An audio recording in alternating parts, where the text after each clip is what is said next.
Welcome to KnotWork Storytelling. This is the show where we untangle our myths and reweave our stories, one ancient tale at a time. I'm your host and lead storyteller, Marisa Gowdy. I'm a myth worker, a story healer, a coach for writers and creative entrepreneurs, and the author of The Sovereignty Knot, A Woman's Way to Freedom, Power, Love, and Magic. If you love what you hear and want to support the show, I'd be so grateful if you'd become a paid subscriber on Substack. In my newsletter, Myth is Medicine, you'll receive bonus content related to the stories on the show and deep dives into how mythology and folklore can help the individual and the collective in the present moment and beyond. There's a link in the show notes to follow Myth is Medicine on Substack, or you can simply visit mythismedicine.substack.com. Season 4, Episode 2, Danu, Rise of the Mother. Our guest storyteller is Laura Murphy. Laura is a poet, activist, and healer from Ireland whose work centers around the ancient Irish poetic practice of Imbas Forosnai. The filí, seer-poets of pre-Christian Ireland, used this practice to bring healing to society and truth to power. Though Imbas Forosnai was central to how ancient Irish society functioned and flourished, it was banned by St. Patrick and all but written out of history. Since having a spontaneous experience of Imbas Forosnai in 2013, Laura has been working toward reviving this practice within a culturally relevant, modern context. Laura's Imbas-infused work has been featured in the Abbey Theatre's critically acclaimed Home, Part 1, Herstory Light Shows, T.G. Caher's Imeall, and RTE documentary Finding Brigid. Laura was the inaugural poet in residence at Herstory, the movement illuminating female role models, and she was a key player in the campaign to make Brigid's Day a national holiday in Ireland. She's also an advocate for mother and baby home survivors. Before we explore this week's story, I have a question for you. What about your stories? Whether it's a book project that wants to be birthed, deep, authentic writing to support your business, or a personal creative project you can't quite name yet, I'm here to support your process and help you get your words onto the page and into the world. I work with folks who are writing memoirs, chronicles of the spiritual journey, and books that explore healing in the imagination, even as they explore the toughest truths of life. I support entrepreneurs, especially coaches and therapists in private practice, who wish to weave their personal experiences with their professional knowledge and wisdom. Do you want to build a writing practice and develop the ideas you know you must share? Visit my website, marisagowdy.com, to learn more about my writing coaching services and set up a free 30-minute consultation. A few thoughts before you drop into Laura's story. You may find that your everyday podcast listening ears aren't quite what you need to experience Danu, Rise of the Mother. I know that many folks have told me that they return to Laura's other KnotWork stories again and again, finding new depth with each new encounter with the sacred energies that come through Laura's words. This story is much the same. It's as much a divine transmission as it is a narrative. This is an initiation story. You'll hear the story of a young girl's meeting with a wise woman, the Bondri. The girl enters into deepest inner knowing and has access to the mystery.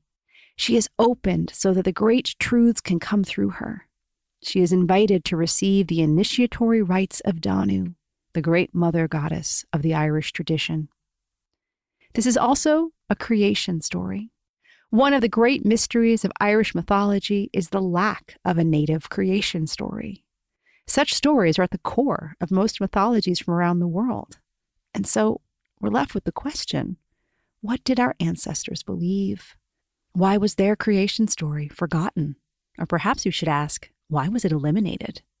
Laura's Imbas tale births a new creation story that weaves the wisdom of this land we call Ireland together with the cosmic wisdom of the mother of all things.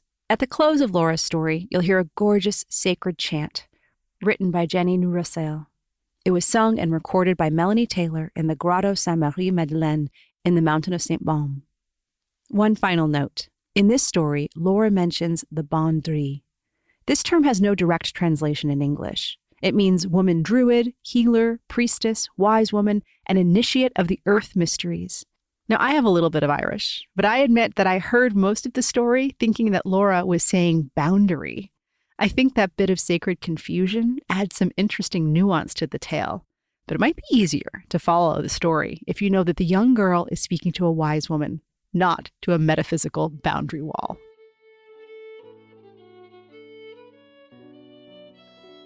Words can't quite express how happy I am to welcome Laura Murphy back to the show for the third time for what feels like a trinity of stories drawing to some sort of conclusion and beginning all at once.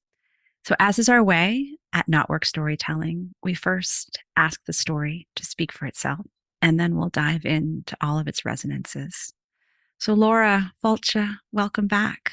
Will you tell us a story? Fulcha Store, it's an honor to be here.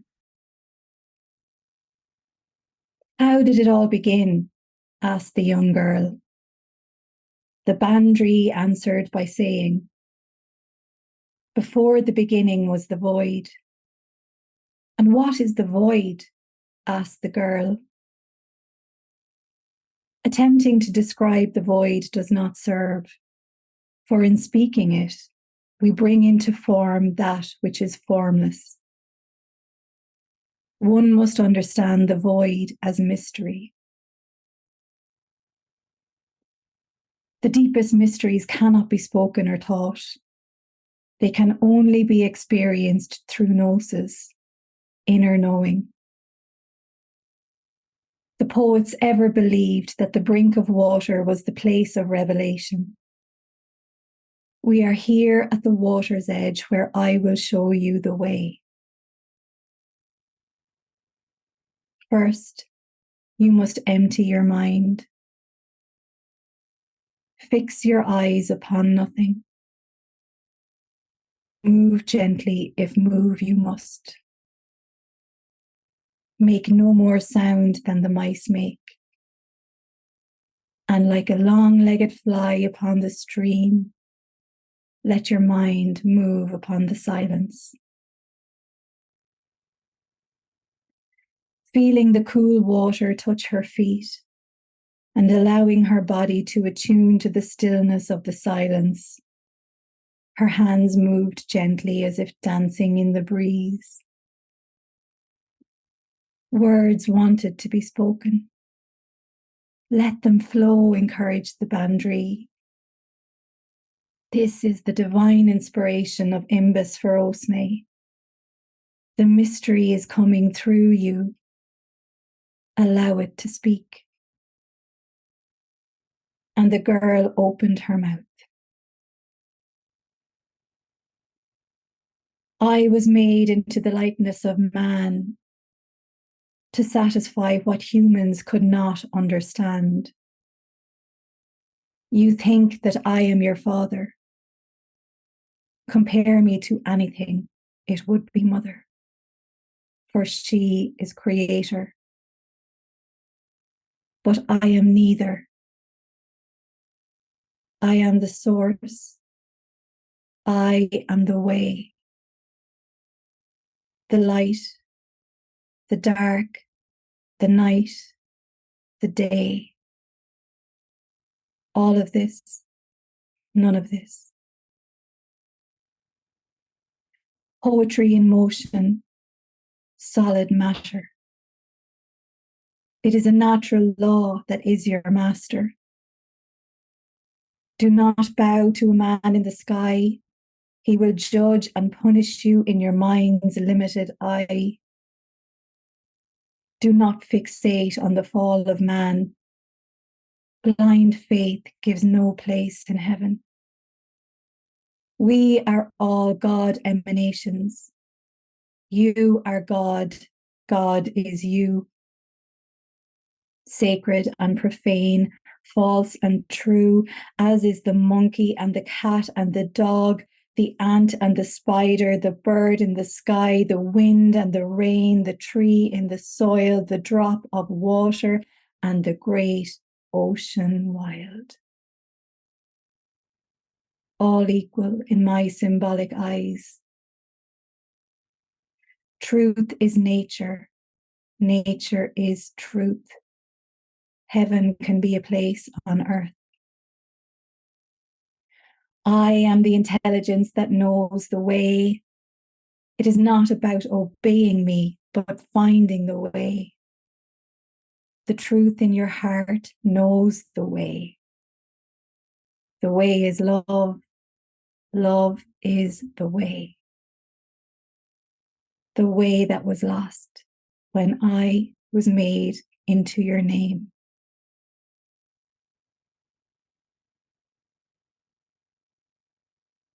With that, a ladybird landed on the girl's hand. Boeing day, said the girl, little cow of God, what message do you have for me? She let the creature speak through her, and she said, I am not your father. Speak of me as mother. We need sutras for our time, lines for spiritual evolution. The Bandri smiled and placed her hand on the girl's shoulder. Your dawn has been revealed, she whispered. The time has come for you to receive the initiatory rites of Danu. Onward they walked until they reached an ancient cave. Before we enter, said the Bandri, I want to tell you about the hidden wisdom that has been bequeathed in the manifold meanings within the Irish word dawn. Dawn simultaneously means gift, skill, art, poem, soul, and destiny. Your dawn is the treasure that lies within you like a wellspring waiting to give you life. It is the unique soul gift that was bestowed upon you at the point of your creation. It is the goddess Danu's inimitable gift to you and only you. It is your gift to the world. It is that which you were born to do, and it is that which you were born to be. It is how you live and why. It is your purpose. It is your destiny. Are you ready to step into your dawn? Yes, replied the girl. I am ready.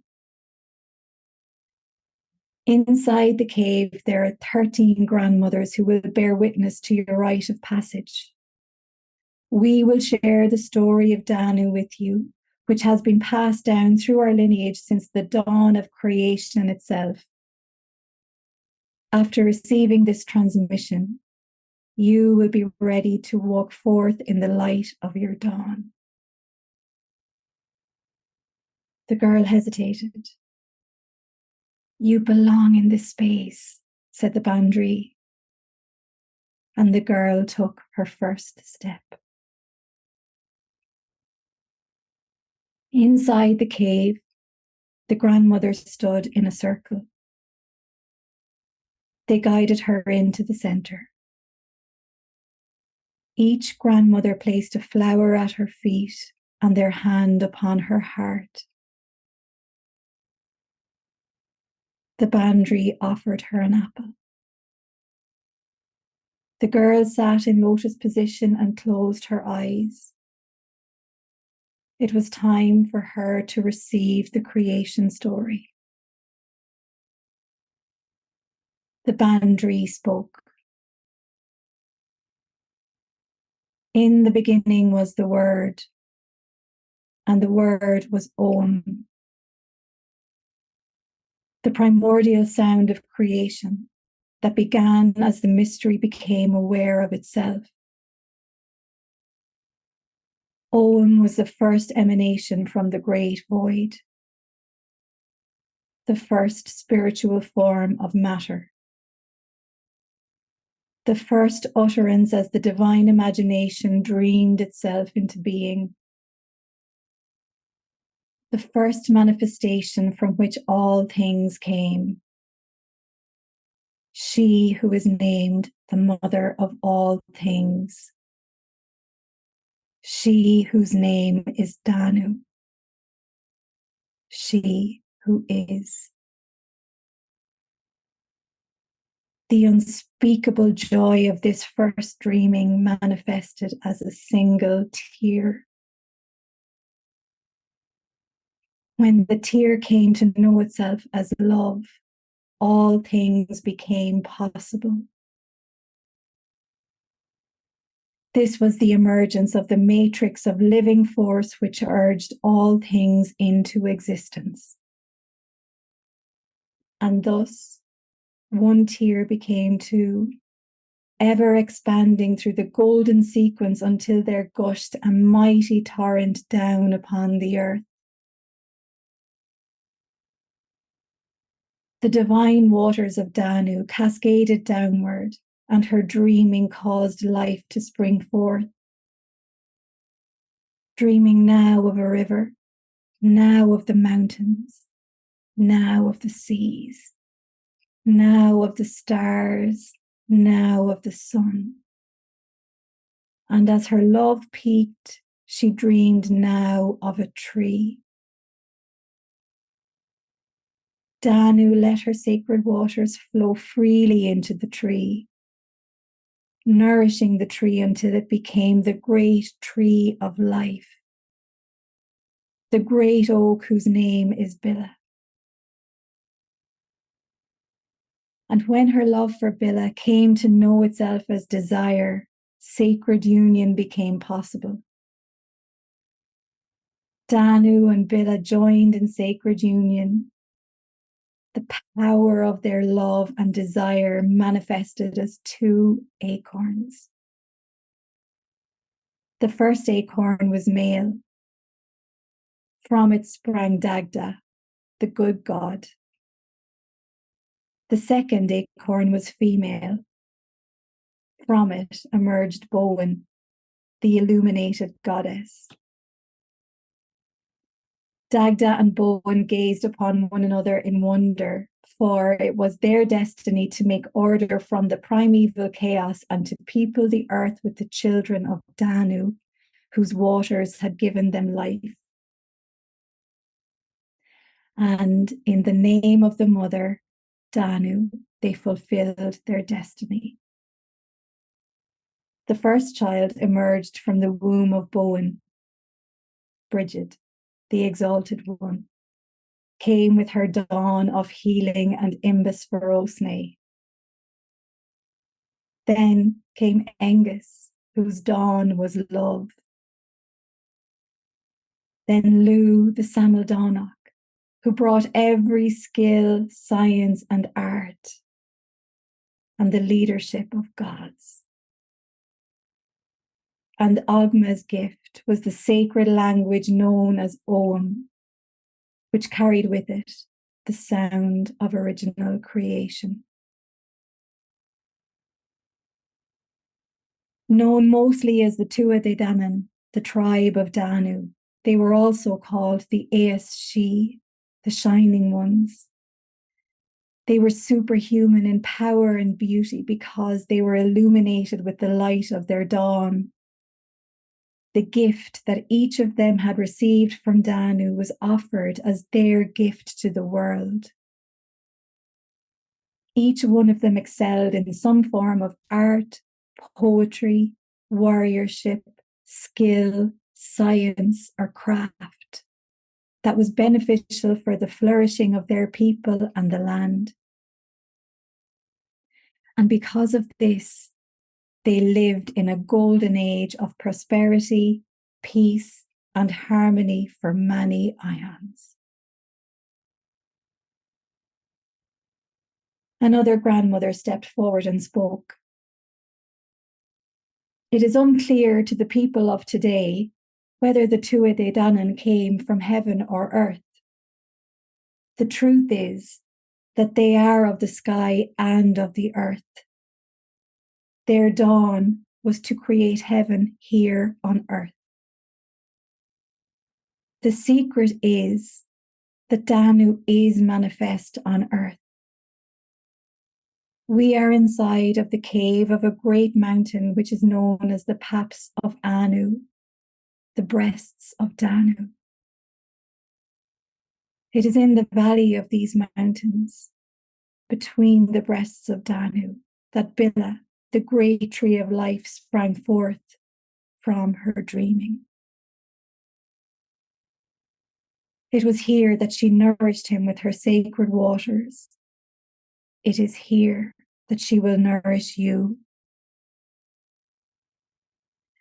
Above us, as dusk turns to night, there will appear in the sky a constellation known as Cassiopeia, the Queen of Heaven.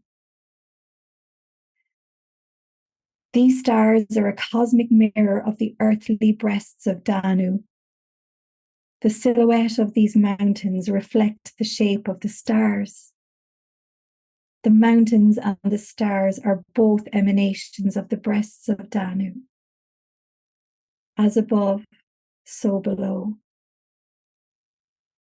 Danu's love flows as sustenance through the light of these stars and up through these mountains.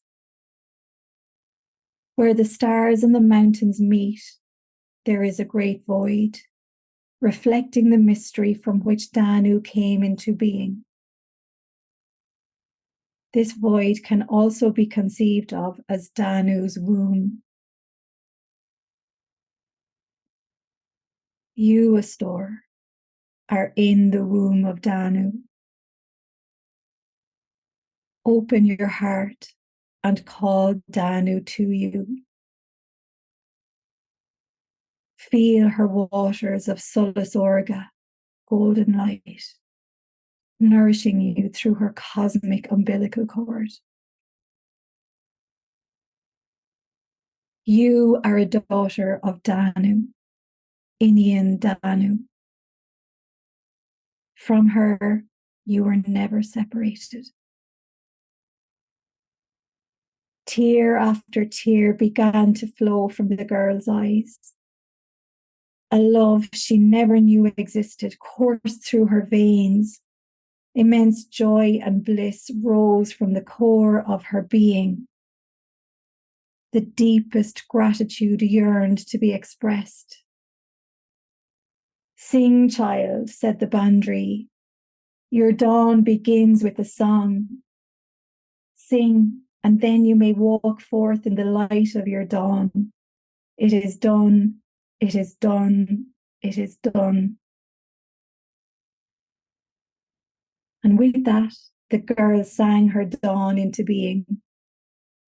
Lines for spiritual evolution, sutras for our time, all in the name of the Mother.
There aren't words. And of course, how could there be words as we're speaking from and through and to and of the void?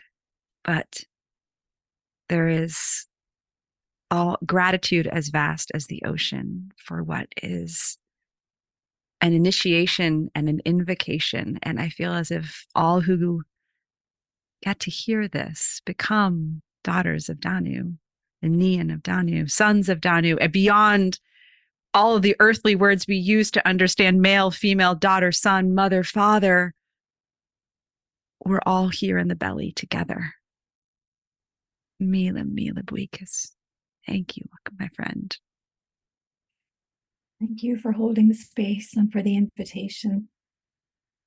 It was a true calling and something that very loudly called to be birthed.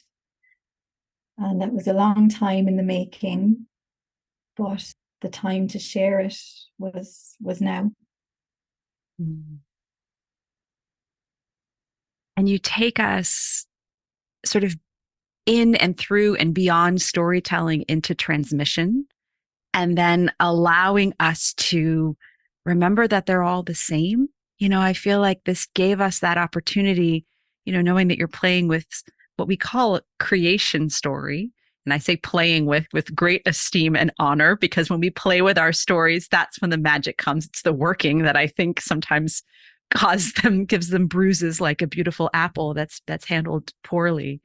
But when we're playing with a creation story, it's really about also playing with these cosmic forces that defy story and become scripture. And then, of course, they loop back and we realize they're all one and the same, and just trying to understand and wrap our beautiful minds and hearts around something so much vaster than anything we really know how to hold in our everyday consciousness. And yet we're here to try. Exactly. It's that paradox, like the ultimate paradox of creation is, and the ultimate paradox of the poet is to describe the indescribable. And so often when trying to bring forth something of the deepest mysteries, you are met with the energy of profanity in a way, because if something is so far embedded into the mystery, it's there for a reason. And maybe it doesn't want to be brought into form. When you go far back enough into the void, and you have to wonder, well, why in naming it, you're bringing it forth, and does it want to be named? And that was a very interesting part of this process in the story for me. And what I landed on is, we can point towards the mystery. I don't know if on this earth we're ever fully meant to understand the deepest mystery. And maybe that's why in all our years of science that they haven't understood where it all came from. And even the greatest of mystery traditions can bring us so far into our understanding. But through having an incredibly curious mind for 20 years and wanting to grasp at the meaning and get to the ultimate meaning, it's like right now in my midlife, I'm realizing the beauty of the mystery is letting it be the mystery. But then there is a reason why poets are needed in society, and there is a reason why stories are needed in society, and that is to connect us in a very sacred, magical way to the mystery. Remembering that our birthright is to hold the mystery, not to solve the mystery. Love it. That's it. That's it. And you know what I found is, when I let go and I surrendered of the need to know, it was then that gnosis actually started to rise in me. And I felt I had an understanding of the mystery in my body. not that I'm exactly able to translate it into words.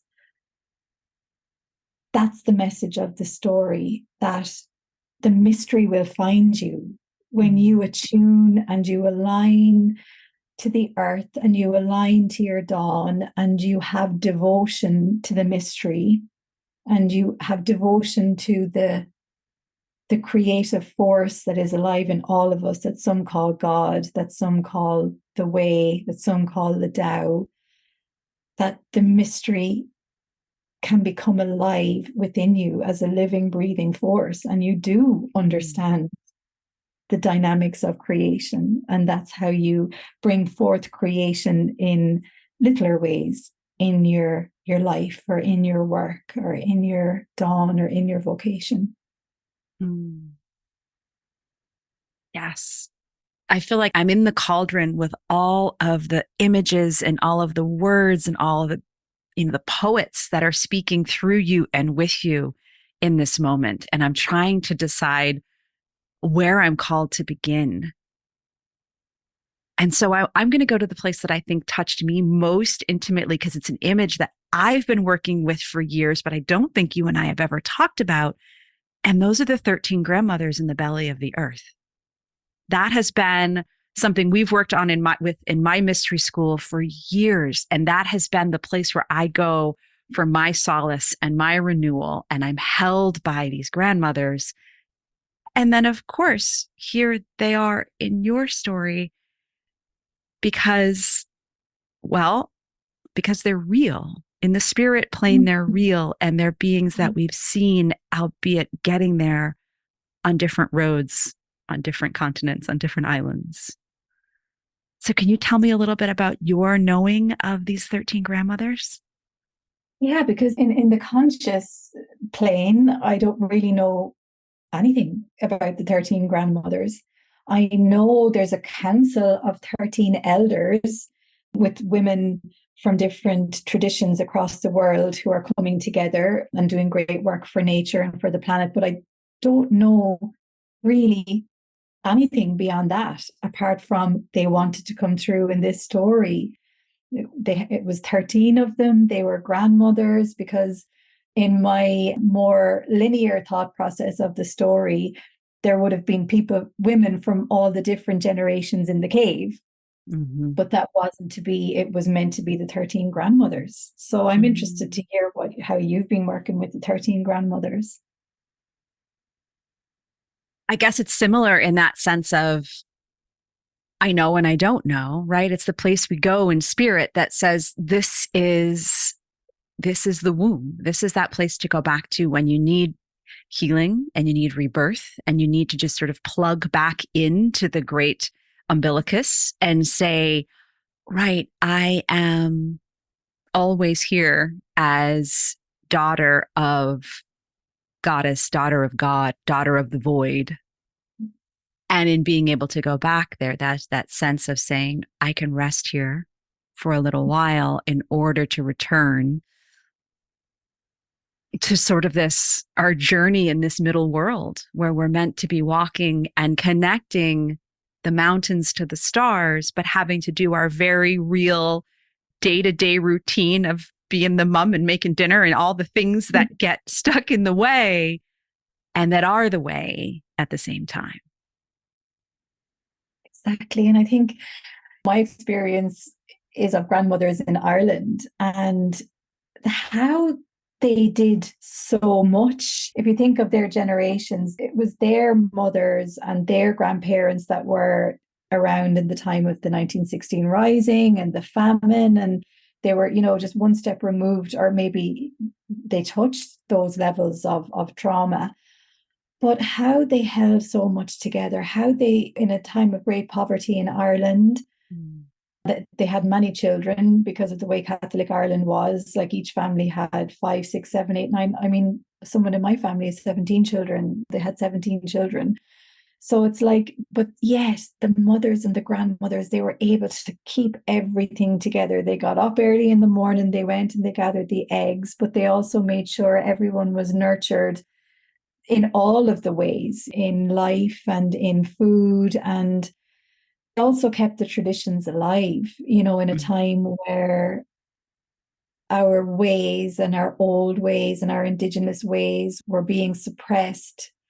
They found a way to keep them alive, and they found a way to keep the old ways as a source of nourishment. And I think it was that little light that they kept the embers aflame throughout those hard times that allowed us to pick up the baton now, you know, in our generation when things are a lot freer, and we can then go and really take up the old ways, and not in a way where we need to hide or we need to camouflage, and it's the grandmothers. And there is a lack of elderhood, I think, in our world today, because of what the previous generations, the work that they had to do and all of that they had to move through.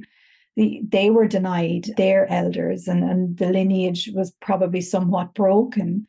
But I think when I see the Greta Thunbergs of today having to step up when they're in school, I'm like, well, what does that call me to be? And I was like, that calls me to be an elder in midlife. I want to make sure that I can do enough healing work in myself that I can be able to be in a place that can support and offer wisdom, because the space needs to be filled. There's an urgency. That's what I seek to do. I seek to become an elder at a younger age than what would probably be, well, maybe not. Maybe there's elders of all ages, but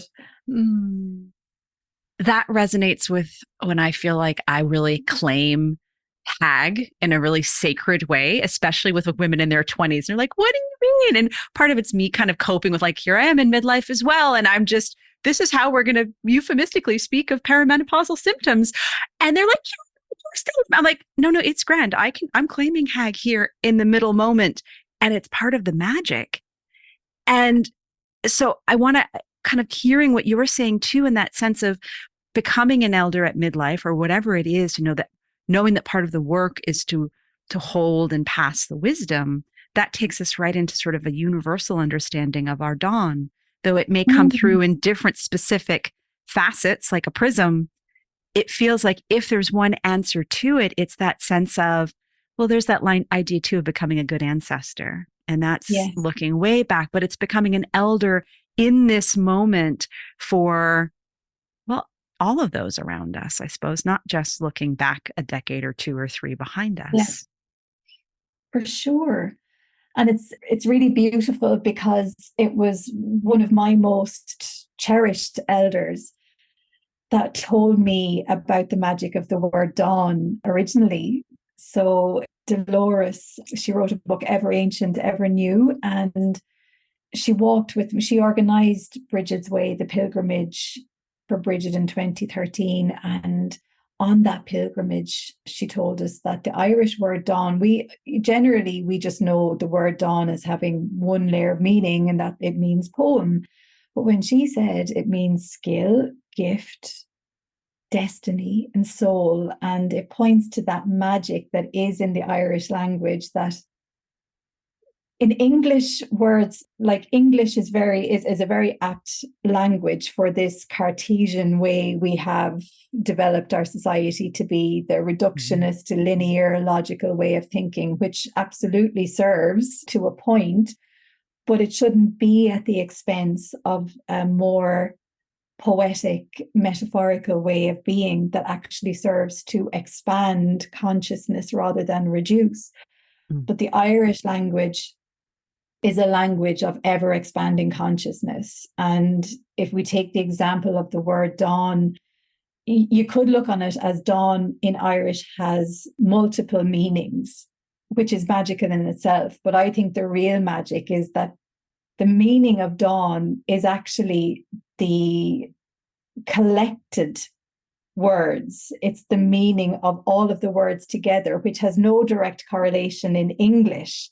But that then, what that does when we meditate on the concept of dawn as simultaneously meaning gift, destiny, soul, skill, art, we bring our consciousness into an expanded state, and we stretch the power of language to describe the more ineffable things. And that's what we lost in English. When Irish was replaced by English on our country, we lost that ability that we had for ions to think in that expanded poetic way that was closer to the mysteries. So I'm so grateful to one of my most treasured elders, Dolores, for bringing the illumination of the word dawn into our collective consciousness, really, as she has done with so many things in the Irish wisdom tradition. But that's just one example of the power of elderhood. In dawn, we have Danu, right? And I'm not sure exactly whether the scholars would allow us to make that bridge. I mean, but it's right there. There are 3 letters that are very powerfully in common.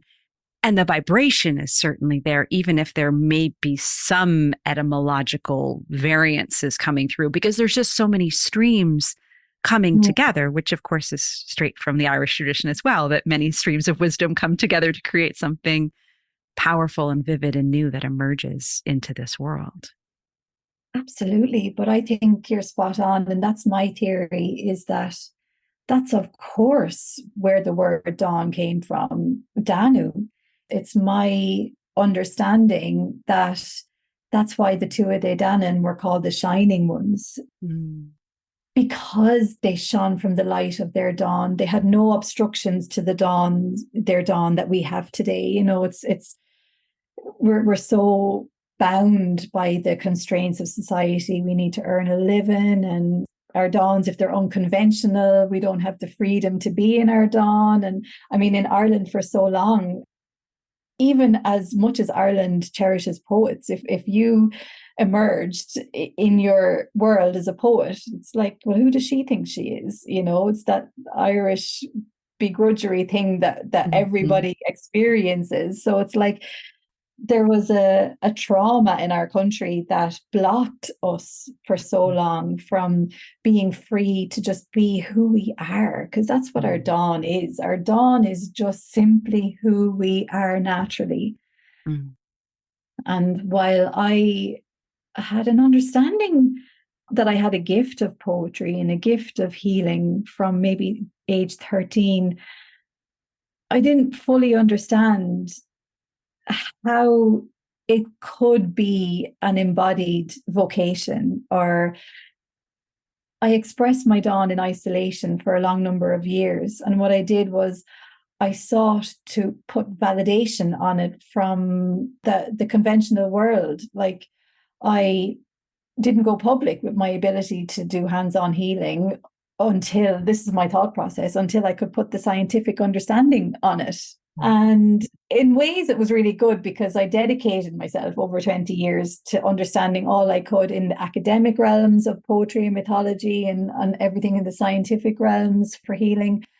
But then you get to a point, and when you do start to get some level of wisdom into your being, you realize the limitations of science and the limitations of a reductionist way of thinking.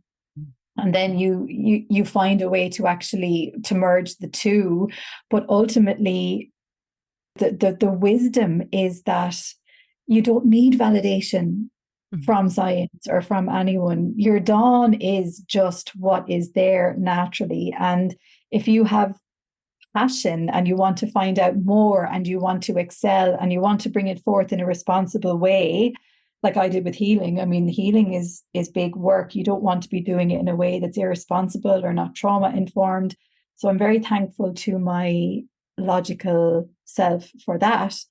But also I'm very thankful now that I got into a space where I realized I don't need permission from anyone. I don't need to be blocked from the voices of people that, you know, you can hear, well, who does she think she is, or whatever. You know, it's time now where, like the Tuatha De Danann, we all have something to give to society, and we're not going to get out of the mess that we're in unless we're all free to let our natural skills excel. And if we create the space to let people do that, that's when we'll have exponential evolution and quantum leaps in discoveries, and in even in joy, like in music and poetry and the arts. It's time that we all shined in that light of our dawn.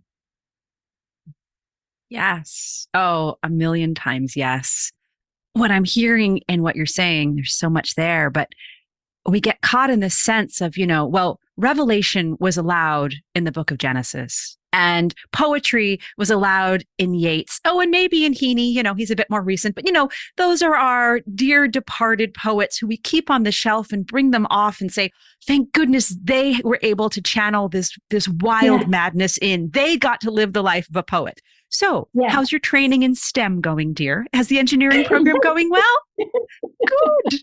Maybe after you retire, you can earn the level of madwoman down the lane and begin to return to exactly who you were at 13. But Jesus, wait 50 years and make sure that you've earned enough money and enough esteem that it will be allowed. Yeah. Yeah. And it's, of course, a radical act to say, thank you. I see you, modern world. And I respect all of your innovations. We love automobiles and airplanes and the things that connect us across the miles. And what if we don't have to wait to channel it through and to call it in and to become not the poet on the shelf, but the poet in the living room, right? Which is, I feel like in so many ways, the work that you have embodied in emerging to say, here, this is poetry alive and breathing and shifting and holding our world in this moment and not in some past tense or in some future hope. Exactly. It's here and it's now.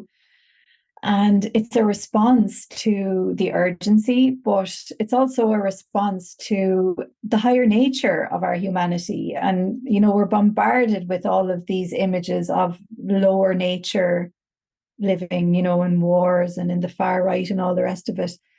But we must remember that there's a significant wave of evolution happening in society now, and we see it coming through in the younger generations and the proliferation of people who are living in their dawn. I mean, Instagram is such a wonderful space for connecting people of unique interests, and there's a beautiful wave happening amidst it all. And I think it's really time to ride the wave and to have the courage to do whatever healing is needed to be able to express your dawn. Because I know for me, there was a significant amount of healing I needed to do in the areas around self-worth, or even just from traumas that we all pick up along the way.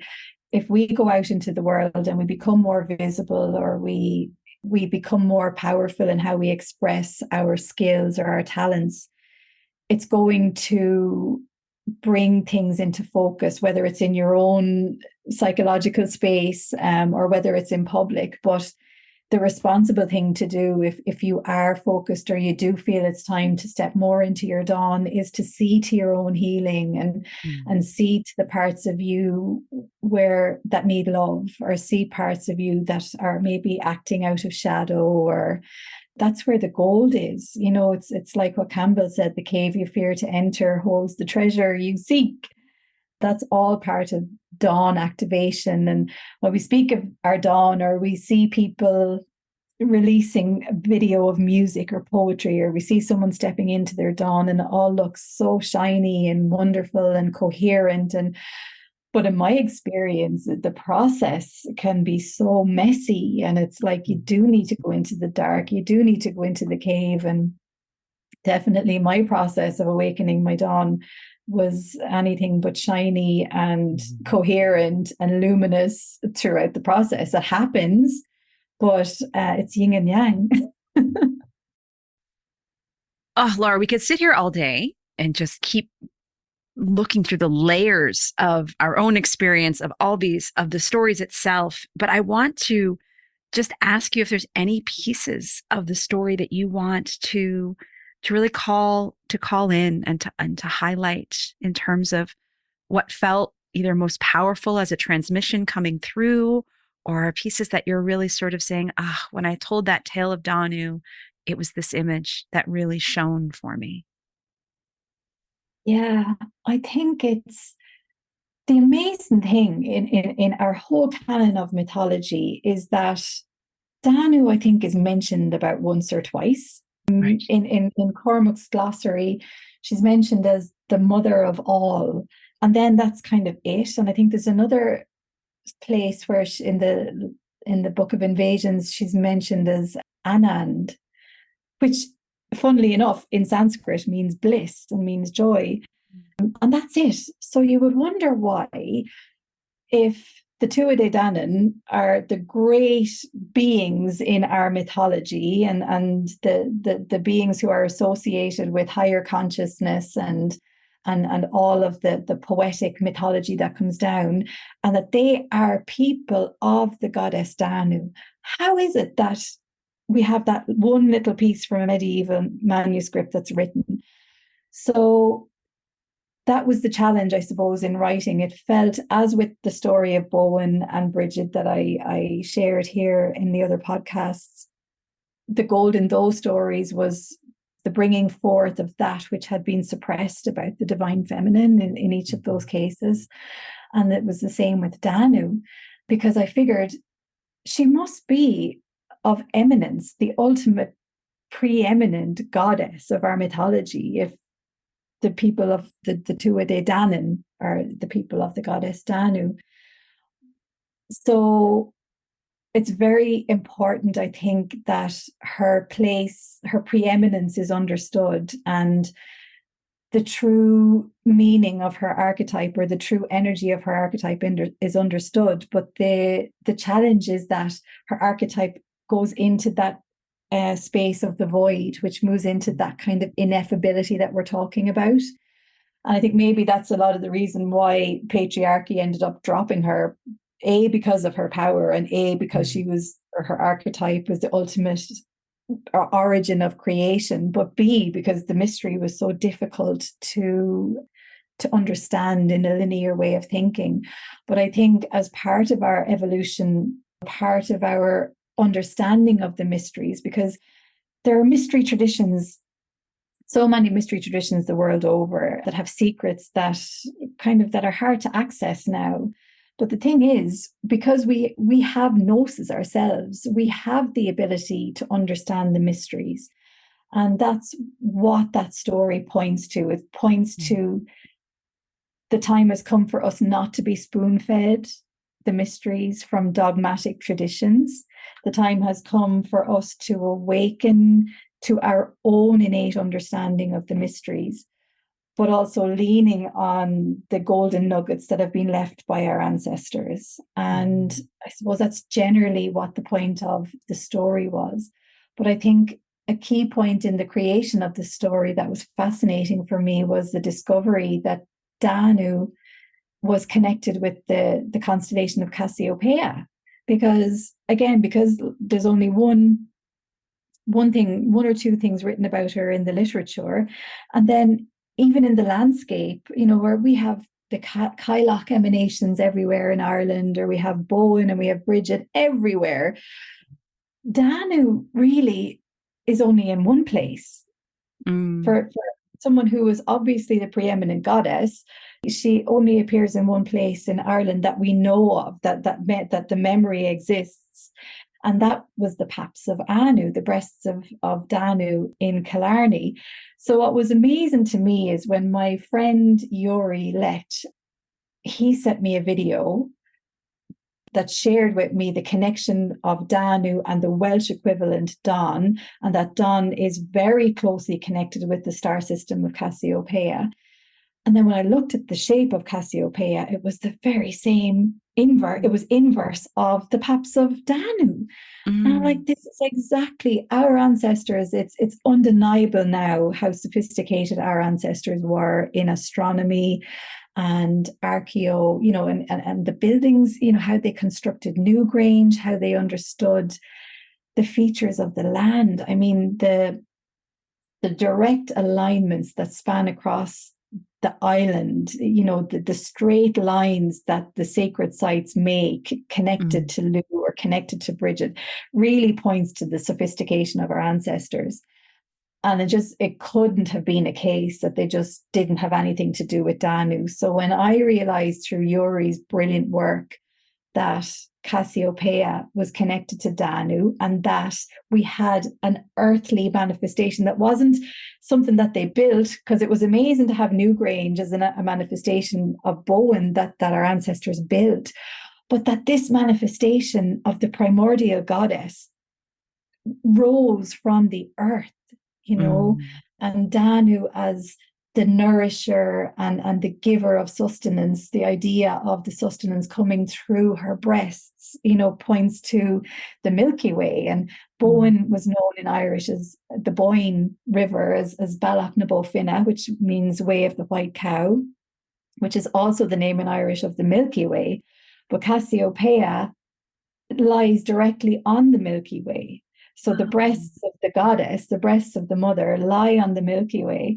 And then at the other end of the Milky Way, we have Cygnus, which is the swan constellation, who is Brigid. So on the Milky Way, the sustenance of the great goddess, we have Danu, Brigid on Bowen. And I just thought it was amazing to discover that we have a star system, that our ancestors connected to Danu, and we have an earthly manifestation of Danu, and that the shapes of those two things are identical, one in the sky and one of the earth. And in the Book of Invasions, it said that the people didn't know whether the Tuatha Dé Danann were of heaven or of earth. And then we look at Danu as Cassiopeia in the sky, and we look at the mirror of her in the Paps of Anu, and we know the Tuatha Dé Danann were of the sky, and they were of she was of the earth. Oh, Laura, the way your mind and spirit and heart weave all of this together, it's like you just take me into these just sacred moments of course, and I think that's one of those, that's that time of epiphany of saying, I see something that has always been, and I get to see it in a new way. Yeah. And that's why I love spending time with you. And I feel like two thoughts. One is, well, of course, when we forget to tell the story, like in the way a fish wouldn't tell the story of the ocean, because it's all that they know. It's that you don't tell the story of the mother upon whom you live, because it is just the earth itself. And so that sense of the island of Ireland is Danu. And then moving on, we have other characters we place upon it. And there's Brigid, and there's Bowen, and there's the children get to come and have their stories told. Because, of course, ironically, so often, who always takes the photographs? It's the mother. And the mother's never in the photographs because she's so busy holding. So it feels like there's that modern echo in there.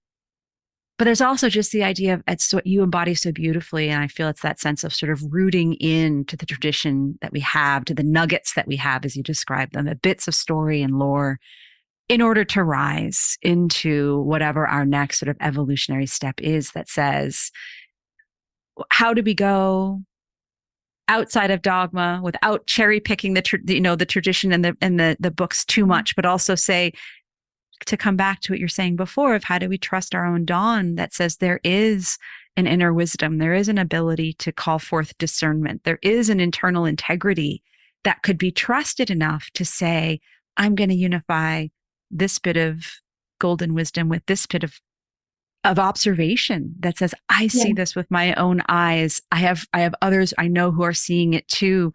Let's keep weaving the lore and seeing where it takes us.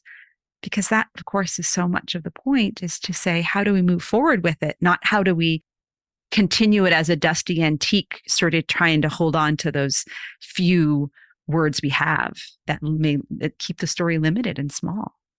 Exactly, because mythology was always meant to evolve. Yeah. And the quantum physics principle of that which is observed can change. Reality changes when it's observed. And when a human form or human consciousness observes this thing that has been forgotten, okay, well, God, someone now has observed that to our ancestors, Danu was Cassiopeia. And then that little piece of alchemy creates the art that is the story, and creates the art that Yuri, I asked Yuri to work on, to bring forth a piece of his art, because it felt like he was connected to the mystery. Mm-hmm. So the art that he brought aligned so perfectly to the story, and he didn't know what I was writing. I gave him a few pointers, But the story and the art, because two human beings have observed this phenomenon, we've created more little portals into the mystery that other people can go in through. And that's what keeps the mythology. It's not like rewriting history or revisionist history. It's about bringing it forward and making it all relevant and evolving understanding through gnosis. Because at the end of the day, it's like, it's not about whose truth is the truth. It's not about whether Islam had the truth or Christianity had the truth. We're at the point in our evolution where we just need to really realize that there is one perennial truth, and the laws of nature are the laws of nature. And the truth that is going to bring us forward is how clearly we understand those laws of nature and how we can work with the laws of nature. And that truth doesn't belong to any one person or any one dogma. And the beauty is that now we're realizing that each individual person has the power to bring forth an alchemical observation that will bring humanity forward another way and will leave a golden breadcrumb for those that follow. I mean, in the story, I've weaved in inspiration I took from Peter Beresford Ellis's story of Danu and Billa. I weaved in Yeats, I weaved in A.E., I weaved in John O'Donoghue, because I don't want my poetic voice to appear as if it's the one that knows. I want my poetic voice to honor those wisdom keepers and wisdom openers that came before me. And I want to honor the archetypal intelligence that runs through us all. And I want to honor that truth, which is the truth, which doesn't belong to any one small limited mind. I want my poetic voice to leave mysteries for the people coming behind us to bring forward. Yeah. You know, and what you say, it reminds me too, like as we look back to the multiplicity of ways to God, to the divine, that were found across cultures, across time, you recognize that that's because people were channeling in their understanding of what evolution meant, what the meaning of our lives on this earth meant, based on the shape of their own land, based on their own divine guidance. Yeah. And they weren't worrying about whether or not it was scientifically proven. Like just the sense of, because we have all these multiplicity of ways, says it's because we were here to innovate and to call it through our own lens and our own mesh.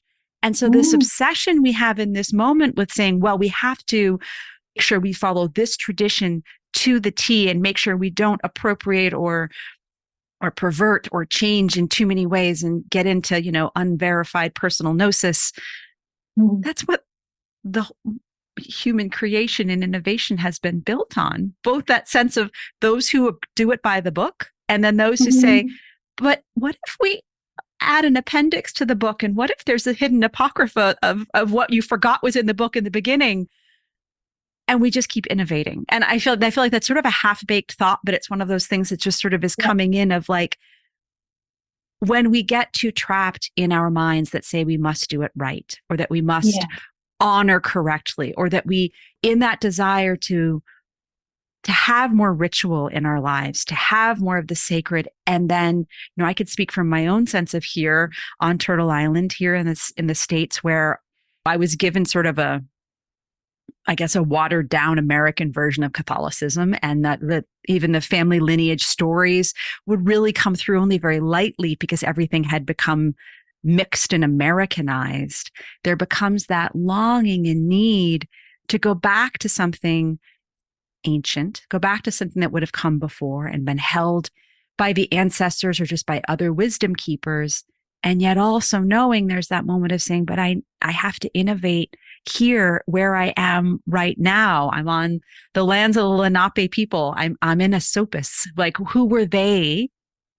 How do I call in the two greatest forces that are within me, the lore of Ireland, and then the land that's called me to be here and to root in? It's my open question I'm living, but I thank you for giving me the space to continue to just weave with it and be with the tangle of it. Yeah, and it feels like, and this is, again, it's a hard thing to describe, but when I'm listening to you speak, it feels like if we understand the energy of Danu as the Bradán Fasa, the salmon of wisdom, or the rainbow serpent of the so-called Australian Aboriginals, and we see the rainbow serpent coming up through Uluru and weaving as the energetic life force up through the planet. And we see her creating the song lines and the ley lines of energy through all the different countries, but also through all of creation. And then we begin to understand there was a connection between the First Nations people on Turtle Island and the First Nations people in Ireland, and whether it was through the quantum realms, whether it's through the collective consciousness, but there was a shared energetic, there was a shared understanding of truth. And I think those quantum connections are very magically being made exponentially right now through people, how people are connecting on all the different land masses, through synchronicities that are happening, through revelations, archaeology or science or poetic, the imbus that's rising up from people, the powers of creation that are coming up, and the connections. So again, it's something that's it's difficult to describe, but I'm feeling what you're speaking into, and I hope I did a bit of justice in speaking about the rainbow serpent as Danu there. And there lies open a whole other portal where we could just continue to keep weaving and weaving. But the wonderful news is that I feel like you and I will get to keep doing that, both with one another and here at the podcast, because you have really become one of the pillars of this project. Such an unexpected gift, the synchronicities that brought us together, the Instagram. And that's the thing, is we're here to keep opening and creating the portals and taking the invitation of saying, okay, I'll follow this unknown sacred tug and meet you in the void, which I guess in some ways is where we are right now. You know, this Zoom is perhaps the new void. Exactly. Well, we've just entered the void and honored the void and describe the indescribable. So as John Spillane says, fair play to us. Fair play to us. Oh, Laura, thank you so much for being with me today to mark this equinox moment, to really sit with Danu and all of her mysteries. Thank you. Thank you for holding the space in the most amazing, sacred way, as always, Marisa. Such an honor. Thank you for tuning in to the KnotWork Storytelling Podcast. Please subscribe and review the show on your favorite podcast platform. And do share this episode with other lovers of myth and story. By the way, everyone is a lover of myth and story, even if they've forgotten. Creating this show is a labor of love, and your support will help me continue to craft and share stories through season 3 and beyond. Please consider becoming a paid subscriber over on Substack, where I'm writing and creating additional audio magic with my newsletter and content hub, Myth is Medicine. You can find out more about my writing, my book, our online creative community, The Heroine's Knot, as well as how to work with me as a coach at marisagowdy.com. Music on the show is by the wonderful Beth Sweeney and Billy Hardy, a Celtic fiddle and multi-instrumental duo based on Cape Cod, Massachusetts. The traditional reel we play at the start of the show is called the College Groves. Find out more about their music and shows at billyandbeth.com. Gratefully, I live, write, work, and record this podcast on the ancestral lands of the Munsee Lenape tribe, whose name means original people.